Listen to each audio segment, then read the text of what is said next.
My name is Aliona, and I travel the world by motorcycle with my Honda Hornet, aka the Bee. This time we're heading to Siberia to explore the regions of Altai and Khakassia.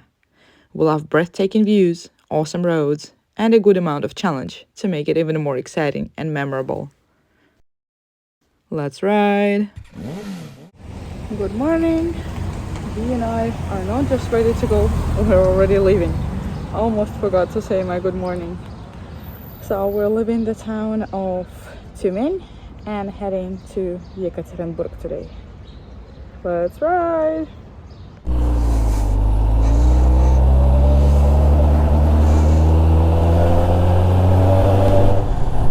Alright, goodbye Tyumen, our last city in Siberia. Today we're crossing into the Urals. So I guess we can say this is the end of our Siberian explorations. But we still have 5 days until we get back to Togliatti. So quite a few cities to visit and places to see. And the Ural Mountains ahead of us. I cannot wait to get out of the big city traffic, where everybody seems to be on a mission to kill me. Hey, don't kill me, please.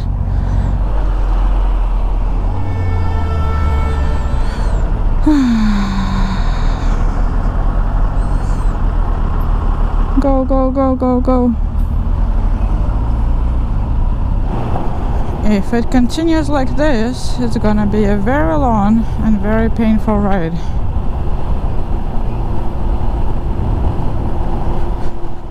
Not the best start of the day.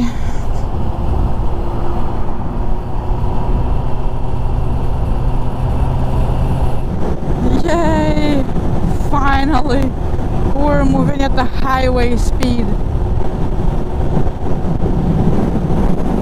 I don't expect this ride to be very exciting, but it's just 330 kilometers. Here we go. Road construction. Today is a survival day. Surviving the last few days. Which is not the easiest of the missions, especially with traffic jams like this.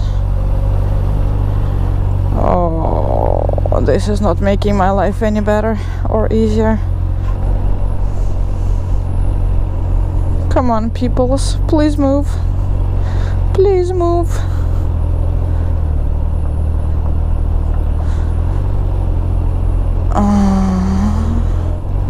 Very, very bumpy here. And moving at the speed of 3 kilometers an hour is just painful on a motorcycle. Very painful. Motorcycles are not made for these speeds.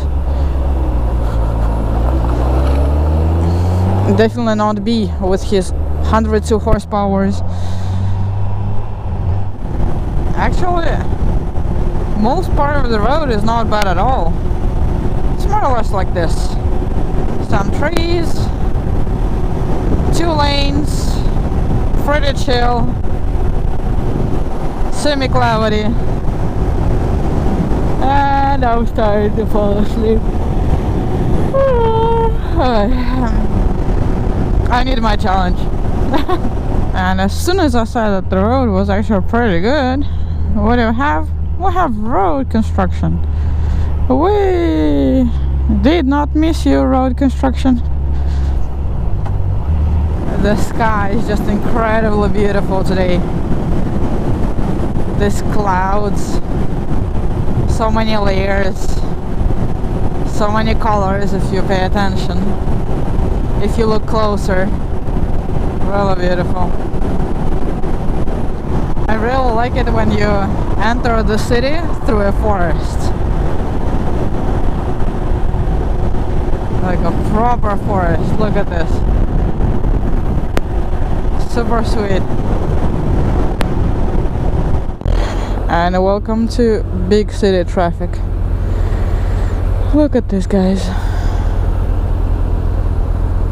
Yekaterinburg, over 1 million inhabitants.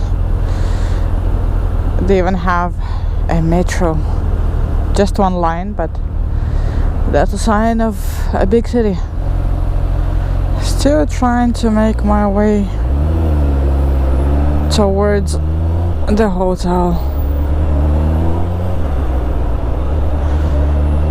With this traffic, these last 3 kilometers will take a while.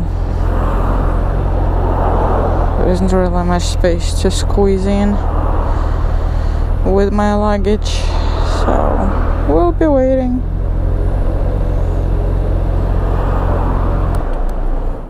I'm always wondering how much of the impression of the city depends on like secondary factors, let's say on the weather or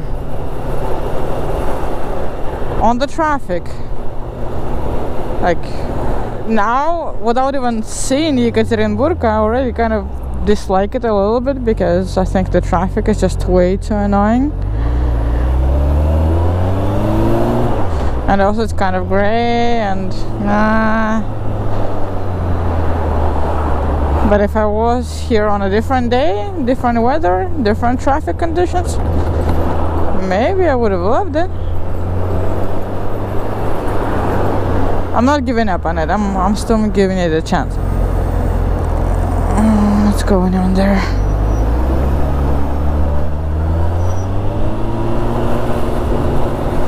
Maybe we're gonna get a beautiful sunset. Who knows?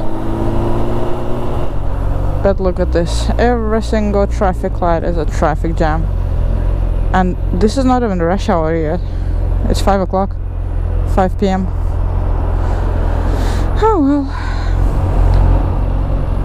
So this is the very center. 800 meters until my hotel. Almost there. Just one more traffic jam, or maybe 2.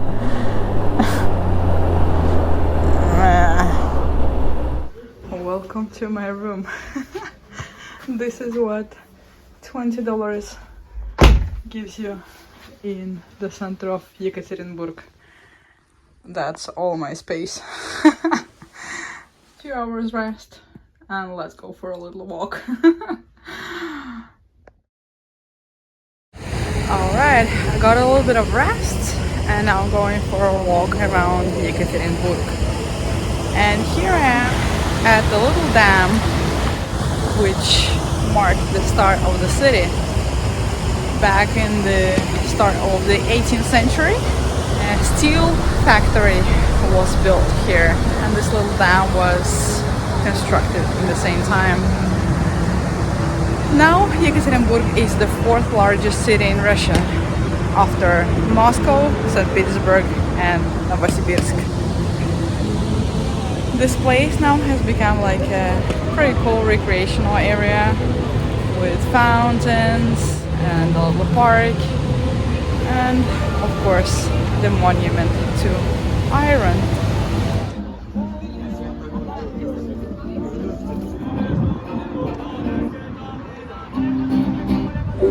We're now on the other side of the dam with this really cool lake. I'm walking here along the boardwalk and thinking maybe Yekaterinburg is not that bad after all. Maybe it's the sunshine. Maybe it's a little bit of rest that made me more chill and relaxed. But yeah, not a bad city. Local riders hang out, but I cannot join them. I still haven't completed my cultural program for today. This church, it's big, it's fairly modern. It's obviously not one of those old cute churches that I usually like. So what's so special about this place?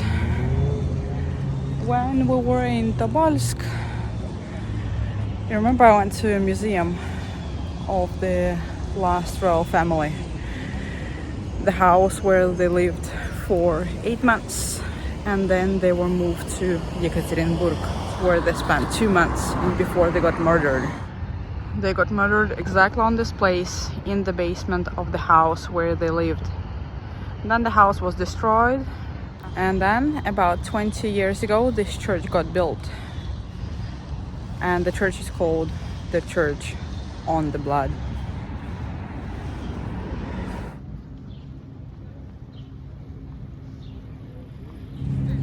I'm back at the lake and walking towards our next point of interest. Lots of fancy buildings on the other side of the lake, and that's where we're heading now.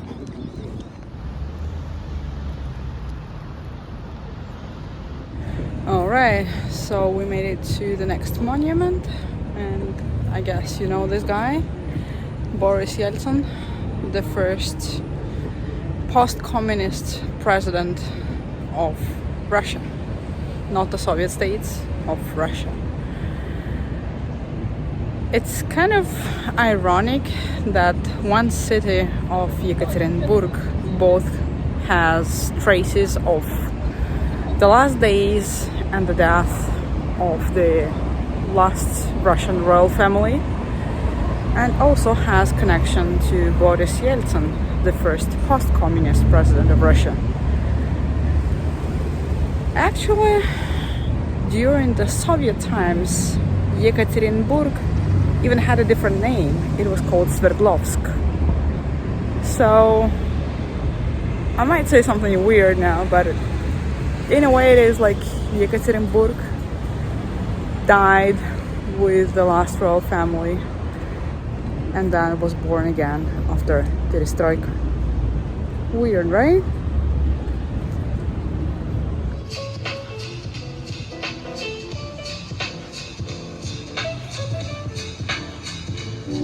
And this building where the monument is also has a museum devoted to Boris Yeltsin and also to the times when he was in power. The 90s, the famous 90s. I already mentioned them before. Tough times. Let's move away from all the tragic moments in Russian history and go towards something more relaxing and positive. It's really cool to see all the green spaces around the center and lots of people walking around.